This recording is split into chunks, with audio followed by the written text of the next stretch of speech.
good, everybody? It's ThatKiddGamer. Welcome back to the channel. Now we're kind of back with God of War. Now I'm gonna play God of War Ragnarok.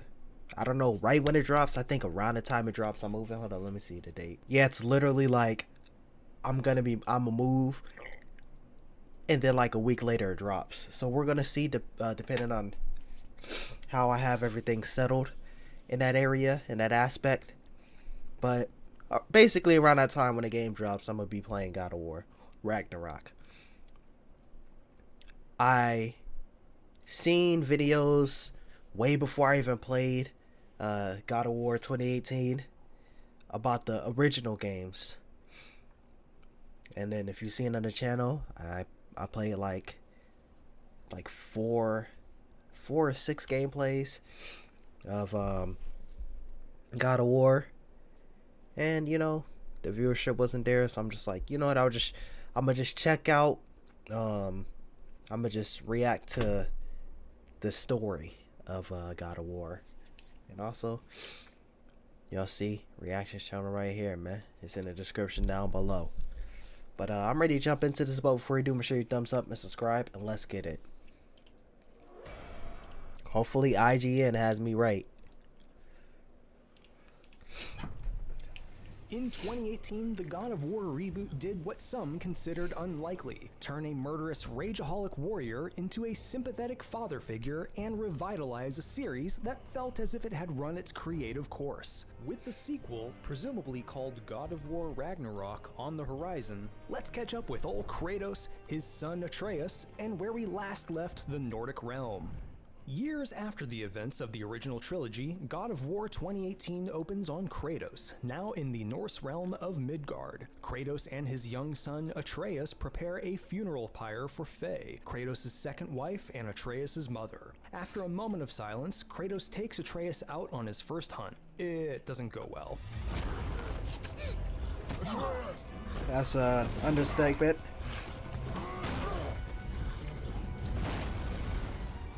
Father and son return home, finding Faye's body has been fully cremated. Kratos barely has enough time to give Atreus a lesson about anger management before a stranger, who looks like the bassist from every folk metal band, comes a-knockin'. Despite Kratos' reluctance to fight, they square off in a tree-chopping, stone-throwing, mountain-crushing duel to end all duels. Eventually, the stranger reveals that he can't even feel any of the pain Kratos has been dishing out.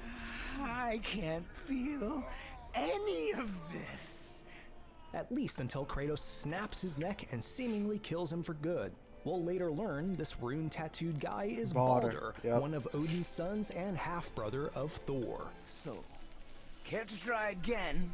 Kratos returns home and resolves to finish Faye's last wish, to scatter her ashes from the peak of the highest mountain. He and Atreus set out across Midgard and eventually meet the around the moment we got to the Bifrost. Who reveals that he and his estranged brother Sindri crafted Kratos' axe Leviathan, which originally belonged to Faye. Not long after, Atreus demonstrates his questionable archery skills again and shoots a boar, which turns out is a friend of the Witch of the Woods. The boy was following my command. Then help fix this. Hold on. These are my up graphics. She didn't look this crisp when I played. Head back to the witch's house, and while Atreus is busy, she reveals that she knows that Kratos is half god, and implores him to tell Atreus about his heritage before the Norse gods get the drop on them. That is none of your concern. The gods of these realms don't take kindly to outsiders, trust me. Kratos is predictably reluctant. Kratos and Atreus head out to the Lake of Nine, a massive body of water housing centuries of ancient Norse history, where they are welcomed by the World Serpent, an appropriately monstrous snake who's also the last remaining Jotun giant. Turns out old World Serpent is actually pretty friendly, at least to folks with a penchant for killing Norse gods.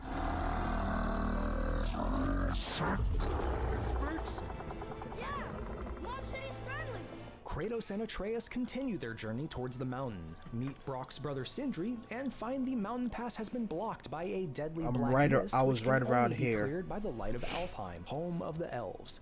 The witch helps them gain access to the Bifrost, the magical bridge linking all of Midgard's various realms, housed in Tyr's I think right after I used it. Gets them access to Alfheim. But she's suddenly yanked back to Midgard, leaving Kratos and Atreus to figure their way out. Alright. This where we at with it. Father and son So how far soon did this go in? find that they've entered into a war between light elves and dark elves, with the dark elves closing in on victory. Once Kratos and Atreus make it to the supposed light of Alfheim, Kratos enters the light and is transported to a dreamlike version of Midgard, all while Atreus' voice can be heard wishing Kratos was a better father. I'm strong. I'm smart. I'm not what he thinks I am. I ain't gonna lie, he was a little brat, man. Kratos is about to see his wife's spirit, but is suddenly yanked out of the light by Atreus. Kratos is understandably a bit angry, but quickly realizes that the few moments he spent in the light translated to hours, maybe days in the real world. Kratos sees the piles and piles of elves Atreus has had to defend against in his absence, and Atreus furiously accuses Kratos of abandoning him. I didn't know what to do! You left me here! Again! The pair head back to the mountain and clear out the black mist with the light of Alfheim, only to run into a lightning dragon halfway up. Kratos and Atreus manage to escape its clutches momentarily, but then find the same dragon attempting to snack on Sindri. Kratos kills the dragon by spearing it on a crane and shoving a chunk of explosive world tree sap into its throat, blowing a hole through its jaw. Okay, this is some different.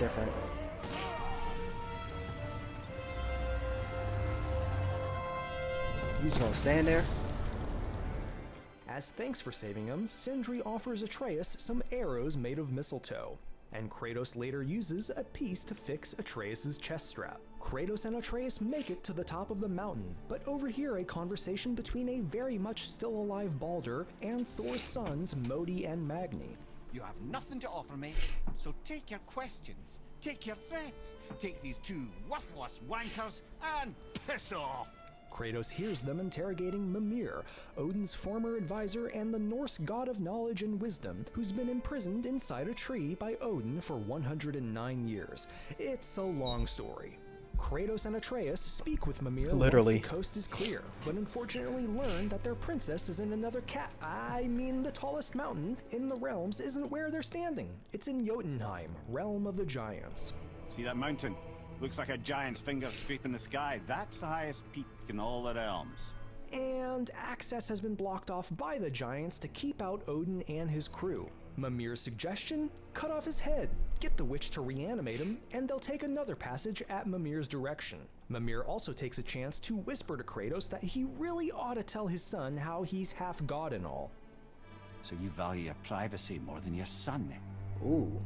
When Mimir awakens, he lets it spill that the witch is in fact Freya, a Norse goddess, much to the concern of Kratos. Kratos, not Atreus, what I played, and Mimir but after. continue exploring for stuff they'll need to get to Jotunheim, but are ambushed by Thor's sons Modi and Magni. Kratos manages to kill Magni, and a furious Atreus injures Modi before coughing up blood. Atreus' mysterious sickness, mentioned just before their journey, begins to manifest. Atreus musters enough strength to start heading back to Freya with Kratos, but the pair get ambushed by Modi again.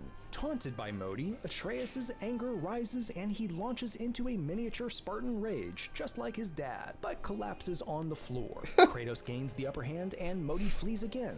Great job, bud.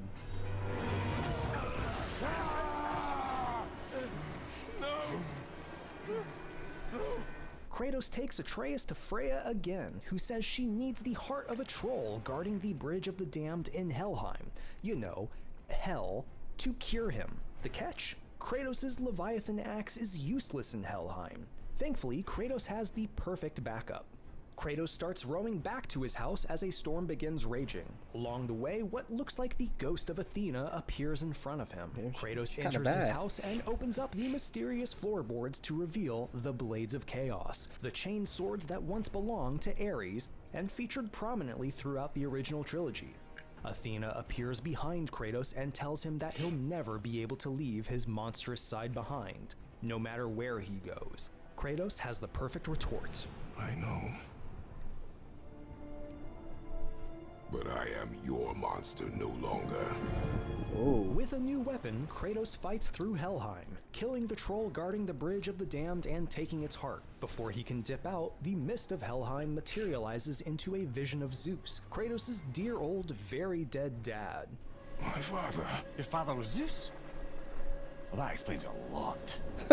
Mimir lets him know the vision isn't real, but pieces together Kratos' true origin as the Spartan god of war. Back at Freya's, the witch starts healing Atreus and tells Kratos that to truly heal, Atreus needs to know he's part god.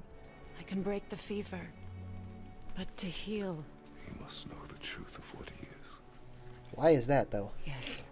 On their way out, Kratos tells Atreus the truth about his origin, at least partially, that he was born a god, but chose to live as a man in Midgard. That means Atreus, seemingly cured of his sickness for good, is a god as well, which just makes him wonder if he can fly or turn invisible. Kratos tries to give some life lessons while searching through Tyr's temple, but unfortunately the whole god thing turns Atreus into quite the cocky little jerk. All you ever talk about, over and over. Do something about it or shut up already.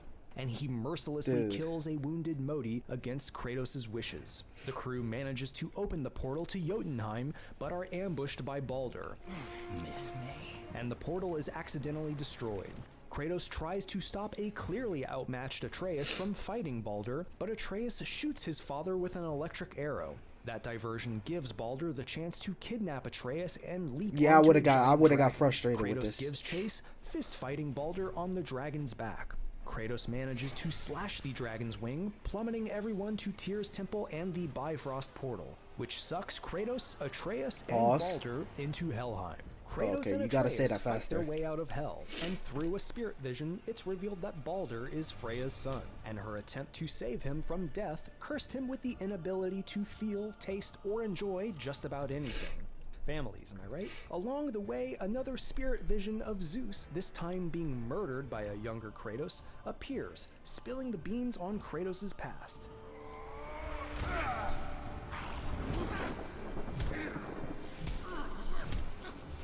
The group finally leaves Hell and stumble upon a clue revealing Tyr has hidden another passage to Jotunheim, but they'll need Mimir's other eye, which just so happens to be inside the World Serpent's belly.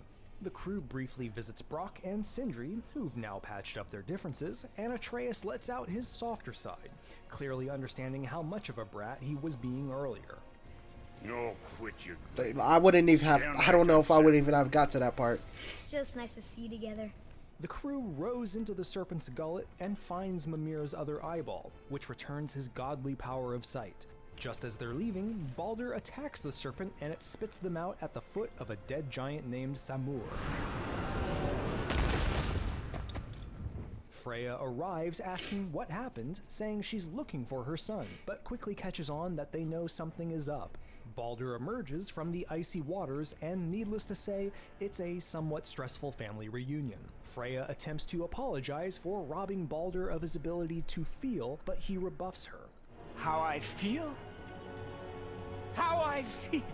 Kratos warns Baldur that vengeance will never grant him peace, but it falls on deaf ears.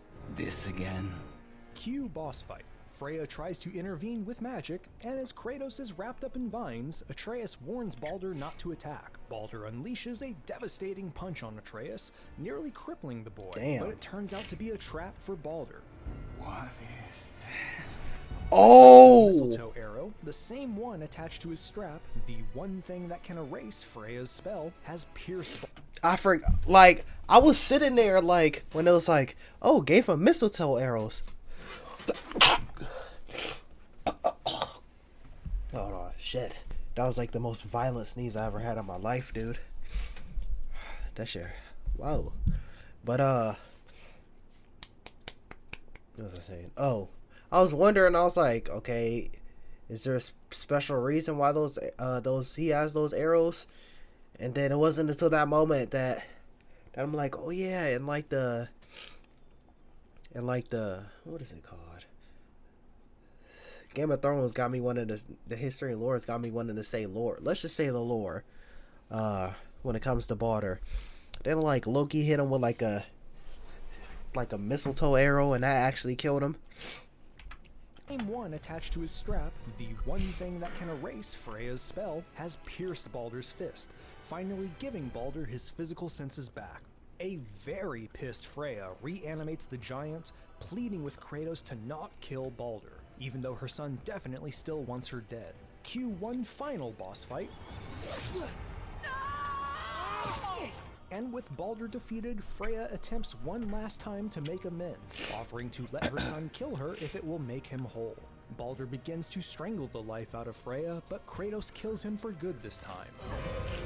We gotta hold that.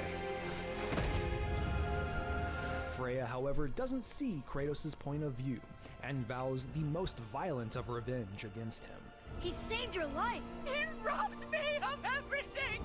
Her words spur Kratos to tell Atreus the whole truth, how he made a deal with a god that cost him his soul, how he murdered countless people, and how he killed his father Zeus. But as Atreus wonders if all godly relationships end in patricide, Kratos tells him, No.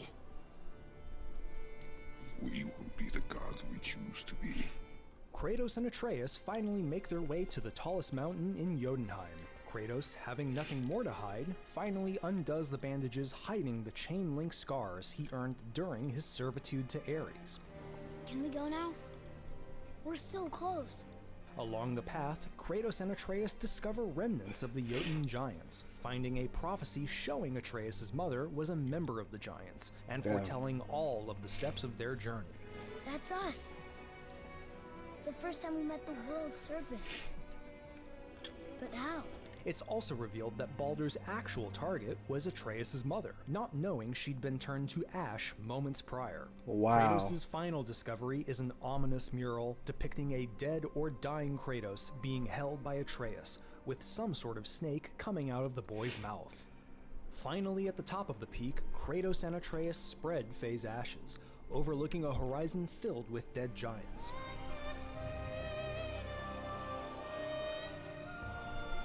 As they walk away, Atreus asks Kratos why the murals in the giant's temple referred to him as Loki. Kratos says it was the name his mother wanted for him, and she may have told him that to the other giants. Of course, we know Loki as the infamous and dastardly trickster god, an iconic figure in Norse mythology. It doesn't line up perfectly with what we know about Loki, but myth is often reshaped in retellings, so it's unclear for now how much Atreus will actually become the trickster god we know, or if he'll forge his own path. A question for another day. Let us go home. But that's not all. In a post-credits dream sequence, Kratos and Atreus are resting at home when they're approached by a shadowy figure shrouded in lightning, storm clouds, and wielding a hammer, who we can reasonably assume is Thor.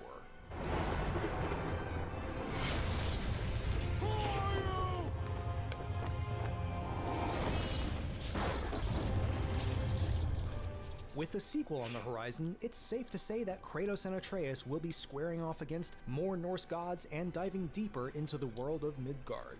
Now you're caught up on God of War. It's gonna go crazy. It's gonna go crazy. Whatever shape it may come in. Right after I finish killing your father. Alright, bet that. Alright, so they kinda, I guess they're just gonna make Atreus Loki in this. But yeah, I don't even know if I would have made it to his little face turn, dude. Cause he was just a little bit annoying, but then past what I played already, I was like, yeah, that's even more annoying, dude. I don't even like, the gameplay would have to continuously be stellar for me to have to deal with him. But yeah, that's going to be it for this one. Let me know what y'all think in the comments down below. If you liked the video, make sure you drop a like, subscribe, share with your friends. Stay tuned for the next one. It's ThatKiddGamer, and I'm out. Peace.